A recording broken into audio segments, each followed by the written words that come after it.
दिल्ली एक ऐसी धरती जहां हर पत्थर इतिहास बोलता है, लेकिन इन सब के बीच एक पत्थर ऐसा है जो सिर्फ बोलता नहीं, नजरें गड़ा कर देखता है। 72.5 मीटर ऊंचा लाल बलुआ पत्थर से बना आसमान को चीरता हुआ एक ढांचा, कुतुब मीनार। पर सवाल ये नहीं है कि कुतुब मीनार कितनी ऊंची है, सवाल ये है इसे बनाया क्यों गया था। क्या ये सिर्फ नमाज की अजान के लिए थी, या फिर ये एक ऐलान था, एक चेतावनी, एक विजय का प्रतीक।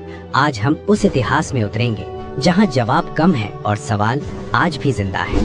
12वीं सदी का भारत टूट रहा था, बदल रहा था। राजपूत साम्राज्य, गजनवी हमले और सत्ता की भूख। तराइन की दूसरी लड़ाई के बाद पृथ्वीराज चौहान पराजित हुए। दिल्ली पर पहली बार एक नई सल्तनत का झंडा लहराया।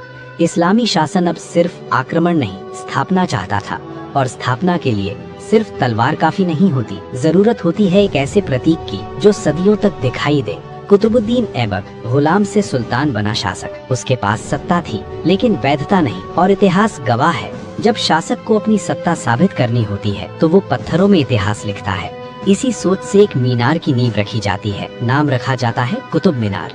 लेकिन ये मीनार सिर्फ इमारत नहीं थी, ये था एक संदेश। ये जमीन अब बदल चुकी है। कुतुब मीनार की पहली मंजिल भारी पत्थरों से बनाई गई। न कोई आधुनिक मशीन, न क्रेन, सिर्फ इंसान, रस्सियां और हजारों मजदूर। हर पत्थर को ऊपर पहुंचाना अपने आप में युद्ध था। लेकिन तभी इतिहास में एक अचानक मोड़ आता है। कुतुबुद्दीन ऐबक की मृत्यु हो जाती है, मीनार अधूरी रह जाती है। लेकिन कहानी यही नहीं रुकती। सत्ता आती है शमसुद्दीन इल्तुतमिश के हाथों में। वो समझता था अगर मीनार अधूरी रह गई तो सत्ता भी अधूरी लगेगी। इसलिए निर्माण फिर शुरू होता है। नई मंजिलें जोड़ी जाती हैं, डिजाइन बदला जाता है, ऊंचाई और बढ़ाई जाती है।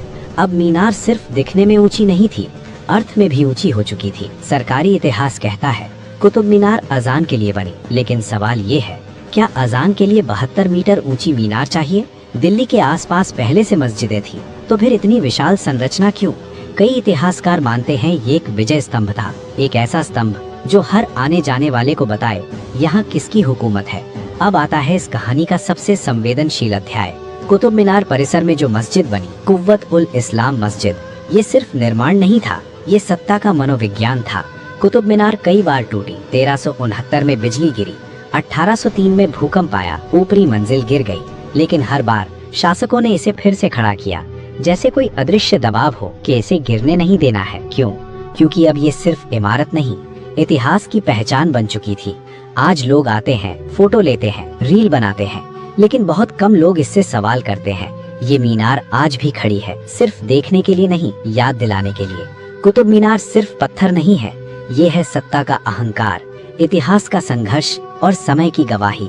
ये हमें बताती है राजा बदलते हैं, साम्राज्य मिटते हैं, लेकिन इतिहास हमेशा खड़ा रहता है, खामोश लेकिन सवालों के साथ। दोस्तों, ये था कुतुब मीनार के निर्माण के ऊपर वीडियो। हर बार की तरह हम इस बार भी कह रहे हैं, ऐसी वीडियो बनाने के लिए बहुत रिसर्च, बहुत समय और बहुत मेहनत लगती है। आप हमारे मेहनत के लिए दिल से लाइक कीजिए अगर आप इस टॉपिक में रुचि रखते हैं।